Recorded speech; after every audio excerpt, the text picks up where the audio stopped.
Management, फसल उत्पादन एवं प्रबंधन। ये कौन सा चैप्टर है आपके बुक का? पहला ही चैप्टर है। आज इसका हम सेकंड पार्ट करेंगे। आज हम क्या क्या करेंगे? एक तो करेंगे सॉइल प्रिपरेशन, इसमें आएंगे basic practices of crop production, मतलब फसल उत्पादन की मुख्य क्रियाएं बताएंगे। इसके अंतर्गत आएंगे फसल उत्पादन की मुख्य क्रियाएं के अंतर्गत आएगी क्या क्या? एक टॉपिक करेंगे हम सॉइल प्रिपरेशन,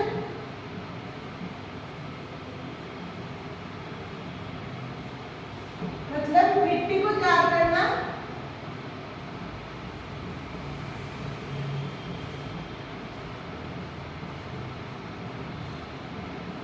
दूसरा हम आज पढ़ेंगे सीड सिलेक्शन, मतलब बीजों का चुनाव। सीड मतलब बीज, बीजों का चुनाव। आज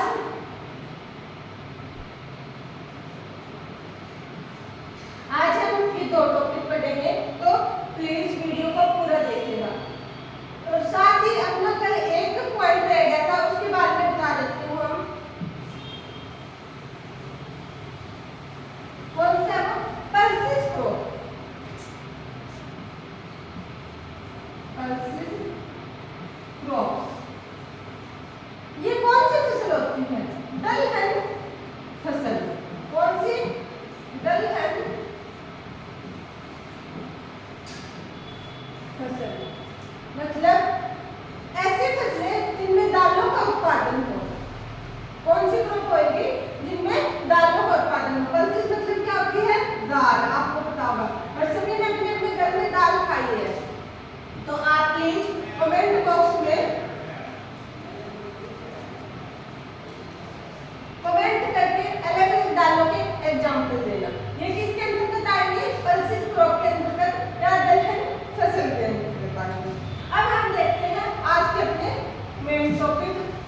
छोटा सा ही वीडियो बनाऊंगी, ज्यादा लंबा नहीं बनाऊंगी। देखना, आपकी बोर्ड की क्लास है, इसको प्लीज सीरियस होकर पढ़िएगा, तभी आपके 90+ मार्क्स मिलेंगे।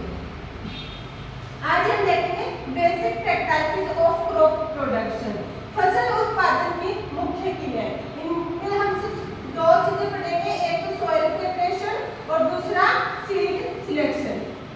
सबसे पहले हम देखते हैं सॉइल प्रिपरेशन। पहला हम क्या देखेंगे? सॉइल प्रिपरेशन, मिट्टी की तैयारी।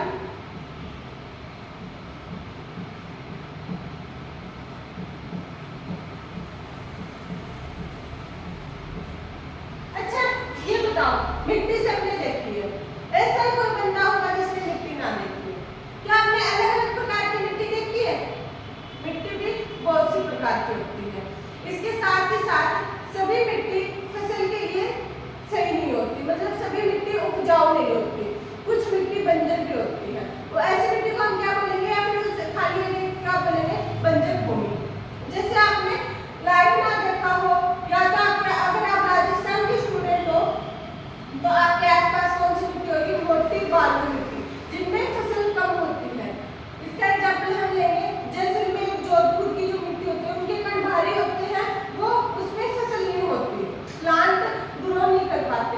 वहीं पर हरियाणा, पंजाब, मध्य प्रदेश, इनकी मिट्टी कैसी होती है? उपजाऊ होती है, क्योंकि यहाँ पे चिकनी मिट्टी और बारीक कणों वाली होती है। तो आपको ये पता होना चाहिए कि सभी मिट्टी उपजाऊ नहीं होती, कुछ ही मिट्टी कई एरियो में उपजाऊ होती है। जहाँ उपजाऊ मिट्टी होती है वहीं पर फसल का उत्पादन किया जाता है। और मिट्टी का क्या रोल होता है? Role of soil. मिट्टी, सोइल मतलब मिट्टी, रोल मतलब उसका क्या काम है? मिट्टी का क्या काम है? मिट्टी का,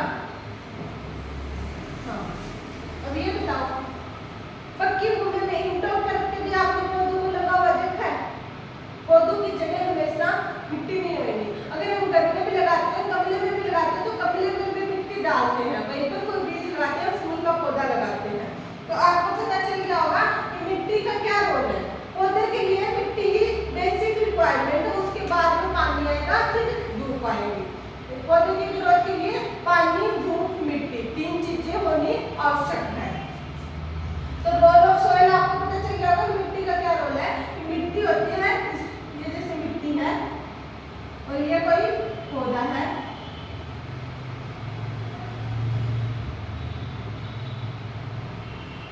इसकी जगह किसमें जाएगी, मिट्टी के अंदर ही जाएगी और मिट्टी से ही अपने न्यूट्रिएंट्स, पोषक तत्व ग्रहण करेगा। तो मिट्टी का क्या रोल है, पौधों को बढ़ाना, पौधों की जड़ों को जमाए रखना, उसे पानी देना, पोषक तत्व न्यूट्रिएंट्स देना।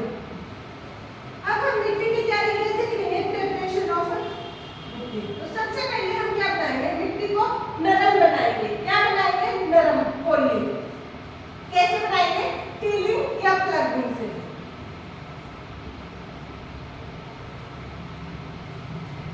प्लगिंग या टिलिंग,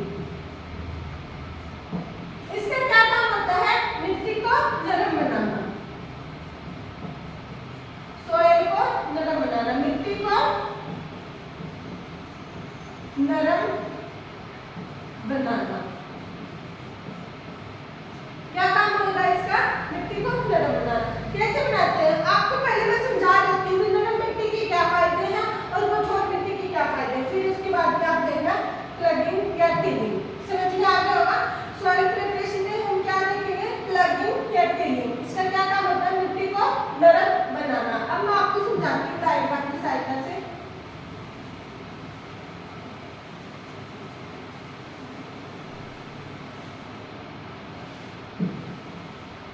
ये खेत है, ये दूसरा खेत है। इनकी मिट्टी कैसी है, इसकी मिट्टी कैसी है, हार्ड। कैसी है, हार्ड या कठोर। और इसकी मिट्टी कैसी है,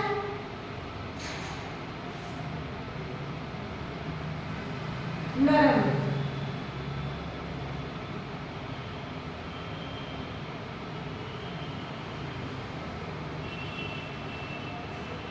नरम या सॉफ्ट, पोली। पोली, नरम या सॉफ्ट। और इसकी मिट्टी कैसी है, हार्ड, कठोर। अब ये बताओ, ये पौधा लगा दिया हमने इसके अंदर, पेड़ लगा दिया, पेड़ मान लो।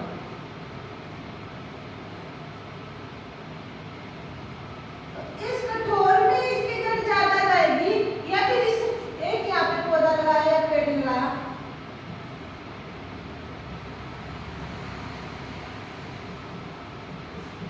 या फिर इस नरम वाली मिट्टी में इनकी जड़ ज्यादा जाएगी। मतलब कठोर मिट्टी में पेड़ की जड़ ज्यादा जाएगी या नरम मिट्टी में पेड़ की जड़ ज्यादा जाएगी। इसका एग्जाम्पल एक और एग्जाम्पल से समझाती हूँ आपको। ये पेंसिल ले लिया हमने, क्या ले ली, पेंसिल, छिपी हुई पेंसिल, आगे इसकी क्या है, नोक है। एक आपने रबड़ लिया, रबड़ पेंसिल सबने देखी है ना, हाँ। इस पेंसिल से इस रबड़ में आप छेद करोगे तो इसमें क्या आसानी से छेद हो जाएगा, क्योंकि रबड़ क्या सॉफ्ट है। वहीं पर रबड़ की जगह हम एक लोहे का टुकड़ा लेते हैं, ये तो ले लिया रबड़ और ये ले लिया लोहे का टुकड़ा।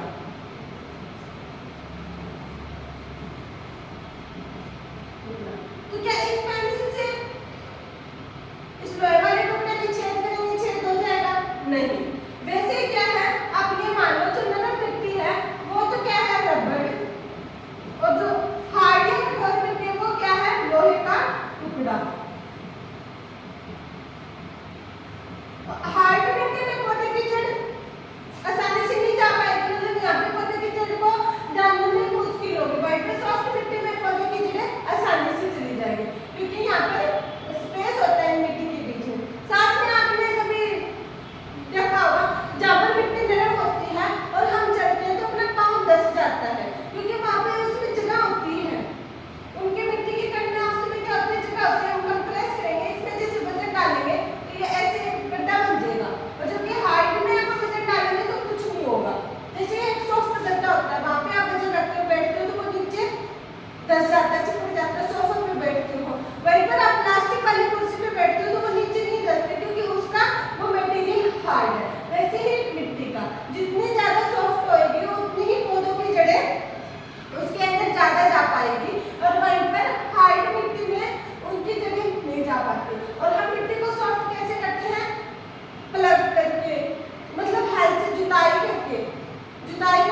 हिंदी में इसको क्या बोलते हैं? जुताई।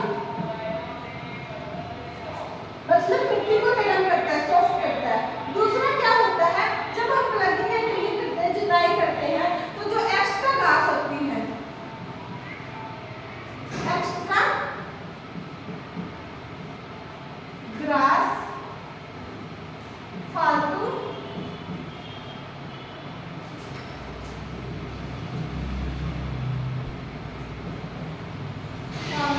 घास, वो क्या है, जुताई करने से हट जाएगी। एक्स्ट्रा ग्रास या फालतू घास क्या होगी? उखड़ जाएगी, हट जाएगी। और तीसरा क्या होगा, अब जब हम जुताई करेंगे तो उससे जो मिट्टी के नीचे वाले माइक्रो ऑर्गेनिज्म, सूक्ष्म जीव, माइक्रो ऑर्गेनिज्म, सूक्ष्म जीव, वो क्या है, नीचे होते हैं, वो ऊपर आ जाते हैं। और जब सूर्य की सीधी किरणें पड़ती हैं तो वो मतलब उनकी टच हो जाती है और मिट्टी साफ सुथरी हो जाती है। जब हम पौधे लगाते हैं तो उनकी जड़ों में फंगस वगैरह नहीं लगती। जो मिट्टी के नीचे जो फंगस वगैरह लगी होती है वो क्या करेंगी, ऊपर आ जाएंगे और सूर्य की धूप में उनकी डेथ हो जाएगी और साफ सुथरी मिट्टी हो जाएगी। फिर हम फसल लगाएंगे तो उनकी जड़ों में फंगस वगैरह का रोग नहीं आएगा। तो जुताई की क्या क्या फायदे हुए, आपको समझ में आया? अब हम देखते हैं जुताई किससे करते हैं। सबसे पहले जुताई के नाम पे हमें याद आएगा हल। हल को इंग्लिश में क्या बोलते हैं? प्लग। हल कैसा होता है? एक लकड़ी का डंडा होता है और इसके नीचे क्या होती है? लोहे की साफ लगी होती है। ये लकड़ी का डंडा है, ये लकड़ी है और इसके ऐसे होते हैं, या तो इसको इंसान चलाएगा या फिर दो पैर चलाएंगे। और ये क्या है? लोहे की साफ्ट।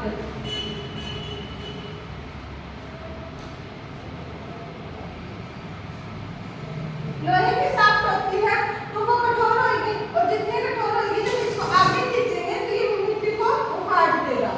क्या कर देगा? उखाड़ देगा, मिट्टी को नरम या पोला कर देगा। उसे हम क्या बोलेंगे? हल। दूसरा हम प्लगिंग किससे करते हैं, मिट्टी को नरम किससे करते हैं? कल्टीवेटर से। हल क्या है? एक पुराना मेथड है, मतलब पुराना औजार है मिट्टी को नरम करने का। वहीं पर कल्टीवेटर, कल्टीवेटर ये क्या होता है? ये एक नया औजार है जो ट्रैक्टर के पीछे चलता है। आपकी बुक में डायग्राम दिया होगा, ऐसे एक होगा, इसमें बहुत सारे ऐसे लगे होंगे लोहे के टुकड़े और इन सब के आगे साफ्ट होगी और इसको ट्रैक्टर की सहायता से आगे खींचा जाता है और वो एक साथ बहुत सारी मिट्टी को नरम कर देता है। जैसे हल के साथ में एक साथ इसमें 5-7 साफ्ट इकट्ठी लगी होती है, इसे हम क्या बोलेंगे? कल्टीवेटर। और किसकी सहायता से खींचा जाता है? ट्रैक्टर की सहायता से। ये अपना क्या हुआ? जुताई वाला। तो हमने सॉइल की प्रिपरेशन कैसे की, उस मिट्टी को नरम किया। जुताई की मतलब सबसे पहले हमने मिट्टी देखा कि मिट्टी कैसी है, उपजाऊ है या अनुपजाऊ है। दूसरा हमने ये देखा कि मिट्टी का प्रकार कैसा है, कि धान की फसल के लिए सही है या बाजरे की फसल के लिए सही है या सरसों की फसल के लिए सही है।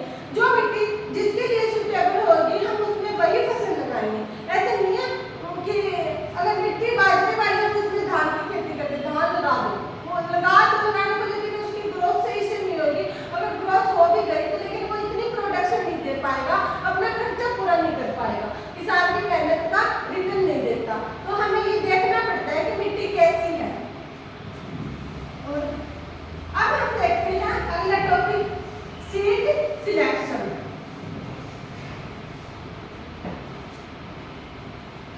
सीड सिलेक्शन, बीजों का चुनाव।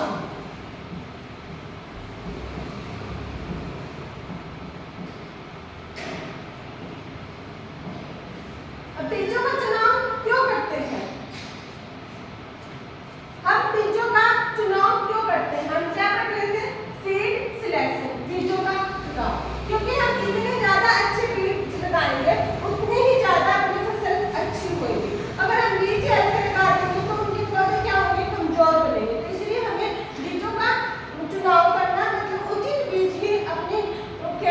लगाने चाहिए। और उसके साथ ही हम क्या करेंगे, बीजों का सही बीजों का चुनाव कर लिया, जैसे हमने एक अच्छी किस्म के पौधों के बीज ले लिए, फिर उनका क्या करेंगे, हम ट्रीटमेंट करेंगे, सीड ट्रीटमेंट, मतलब बीजों का उपचार। ये क्यों करते हैं हम, ताकि बीजों के